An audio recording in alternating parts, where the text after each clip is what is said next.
snack has played a huge part in my training camp. The protein, the ZMA, everything, the pre-workout, it's played such a major part in my training camp, keeping me healthy, keeping me recovered, keeping me feeling good, strong, and ready for my next workout.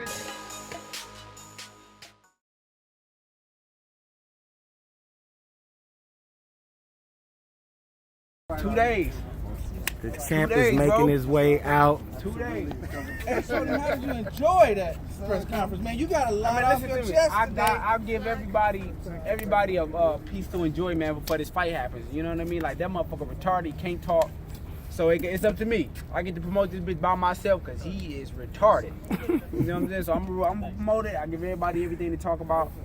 And I hope everybody enjoyed it, man. I hope everybody enjoyed it. But the real thrill comes in 2 days when we both get the opportunity to fight, and it's gonna be love, man. It's gonna be a good night. I think the fans win. The fans win Saturday night. Do you think going into this rematch that your power is underestimated? You having 21 KOs and all? Oh man, I think we let them underestimate it, man.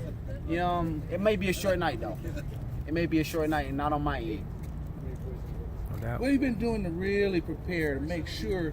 Because you know, Jamel said that like I don't need to repeat again that he thought he was robbed, and you won that fight. You said that the 3 judges can't be lying. 3 of them. How you feel now that he still says that that he's robbed? And another thing about your knee ankle that that was fake. Why are we still talking about my ankle, man, when we here to fight in 2 days? Right. I don't get what y'all getting out of keep talking about the ankle that we fighting in 2 days, and y'all still talking about the ankle that 6 months ago. You know what I mean? That don't even make sense to me. Like that. But it showed me that y'all motherfuckers need something to talk about. Y'all need something to keep talking about. Like, what the fuck is we talking about something 5-6 months ago for? We gonna get down in 2 days. 2 days we gonna get down, and the same thing gonna happen when I come out victorious again. This is why I don't do interviews, man, because y'all need something to talk about that don't even make sense. Well, I thought about it myself. I mean, and just to analyze it, what he said, I mean, I saw you coming out of there out of the doctor's office with the thing of, why would a doctor, I mean, this is how you can shut them up. Why is a doctor that's a doctor with a degree and a license gonna lie for a fighter? Why? That's the first question. Man, his thing is, man, he's a hoe. He's an ultimate hoe. And like the shit he say that comes out of his mouth is just be like, where you getting this shit from? You know what I mean? Like I don't know where his sources is, but you know what I mean? He starts saying that I ran from his brother out in Cancun when me and his brother sat there and chopped it up, man, and broke bread together and did the right thing for these kids. You know what I mean? He said I ran from his brother. So everything he coming up with, like I said, I'm destroying him. When it comes down to the gift of gab, I'm destroying that bitch. I'm shredding him to pieces. Not only did I win the fight, but now I'm shredding him with my mouth. I'm shredding him, and now he just tossed it out there, man, to toss it out there to try to take the aim off you getting destroyed. But come on, man, it don't work with me. It work with them. Yeah, and with a win on this fight, man, what would that do for you after winning a second one? And then on top of that, you got the championship, and you have a chance to shut him down on everything. Man, that's nothing for me. I've won already. That's nothing for me. I'm just here to prove it again.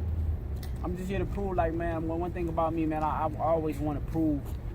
There's nothing more relishing to me proving to him again. Like he said on that interview that I saw like a month ago. He said, if I win again, I'm just a better man. That's all I'm doing. It ain't no money you can't buy no money for him to say that. For him to just say, I'm just better I don't need no money. Don't give me no money. I'll fight you for free. Don't give me no money. Just say that. Just say that I die with that. You know, I can't die with no money. I die in my head saying that bitch said I was better than him. That's all I want. Man, they really rarely find like true fighters like you that really just want to fight, don't care about the money. Man, I care about the respect. My money can't buy you respect, man. That's all I want is the respect. Now, like you said, if I beat him again, I'm just better than him. And guess what? That's what I'm doing it for. I'm just better than you. Cool. That's what I want. That's what I want. You said it out your mouth. Everybody heard him say that. If I win, I'm just better than him. That's all I want. Is that the time that we get a handshake and all this get put behind us? If he say I'm better than him, I hug his bitch ass. I hug that bitch if he say I'm better than him. If I win again, he come up to me like a man and say, I'm better, bitch, I'm gonna hug you, fuck all that kiss you, sweet thing. Thank you, Chet. Man, they need, you know what? Man, with a win, man, they need to put you on that TV, boy. Man, they need to put you on that TV. They need to do something with me, man. Oh man, I can't control myself, man. They need to do something with me, boy. Somebody get killed around here, man. Man, can you see the doors that would open, man, with a win like that? Can you see? Man, look, man, it ain't gonna be a door that can close once I beat them again. How does it feel to be on this stage, man? As long as you've been fighting and climbing, and it seems like you kind of been out in obscurity to the casual boxing fan. How does it feel to now be put up in the forefront with a big bout like this? Two big fights. You know what I think for me, man? I think you know what I enjoy the most is and bringing the art back in the sport. You know what I mean? Like everybody out here thinking that because you go home with cuts and bruises and you get a win, that you fought for blood. I mean, people don't give a fuck about us. Or they on to the next person. And I think I'm bringing the art back in that sport where you can win a fight with just the simple things, not get hit and go home to your families and say, look, I did my job. You know what I mean? My job is not to please everybody. You ain't gonna never be able to please everybody. And that's what I had to learn. I ain't gonna be able to please everybody when it comes to this sport. So why would I go out there and risk my whole fucking my jawbones and my nose and my ear and my eyes to please them? If I get fucked up, ain't none of them motherfuckers gonna write me in the hospital. You know what I'm saying? So for me, I enjoy what I'm doing right now, and I enjoy bringing art back in the sport. Get back to the art of the sport.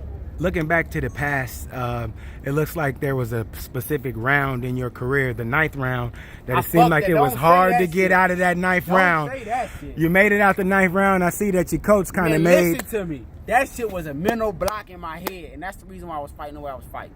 I went from being 20-0 with 18 knockouts to not knocking nobody out just because that mental block was in my head after that 9th round. I got past that 9th round. Listen to me, I'm free. You ever seen a nigga do a 20-year bid, like, and then get out there, bitch, like, oh, I'm free. I'm free. I'm free as hell. Like mentally, like I told myself, like, you done with that shit, bro. Don't let that shit affect you fighting no more. Go out there and be you, and that's where I'm back at. I'm back at being me. I'm back loving this shit. I'm back having fun with this shit, and I'm straight. Anything goes when you get in that ring. Huh? Anything goes, man, or not. Like I said, that mental block is gone, man. That mental block is gone. I'm back to that exciting in and out, back and forth kind of style, man. And you gonna see, I'm telling you, the fans win Saturday night. Everybody, the only people that win is the fans. The fans win Saturday. Last question, Tony. So much emphasis has been put on fighters going undefeated. It's like the sport has become spoiled with the moniker of being undefeated. Right. Tell us what you think about that moniker, about being undefeated. Does it mean anything, or is it just all smoke and mirrors? It's smoke and mirrors. It's smoke and mirrors. I think you had a fighter that was once in a probably million years, and that's Floyd Mayweather. He was very gifted. And but one thing for sure, I think he changed the sport, not for the better, but for the worse. You got guys like Charlo caring about money and jewelry and shit that don't matter. That shit that we have snatched. All my hood niggas have snatched from me. Like you got motherfuckers caring about shit like that don't make us or break us. You know what I mean? Like that zero doesn't make you or break you. So I think when he lost his zero, that's when you started seeing a pussy motherfucker come. But if the zero wasn't that important to motherfuckers, and like it was back in the day, and motherfuckers Leonard for Hearns and over and hard, like everybody was just fighting everybody. That's what the sport was about, just fighting. We want to get back to that.